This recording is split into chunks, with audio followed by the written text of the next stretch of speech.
கல்லை கனியாக்க கனவை நனவாக்க கையில் ஏற்கொண்டு வருவான்.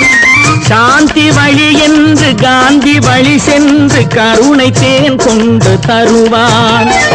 உயிரை தமிழுக்கும் உடலை மண்ணுக்கும் உதவும் நாள் கண்டு துடிப்பான்.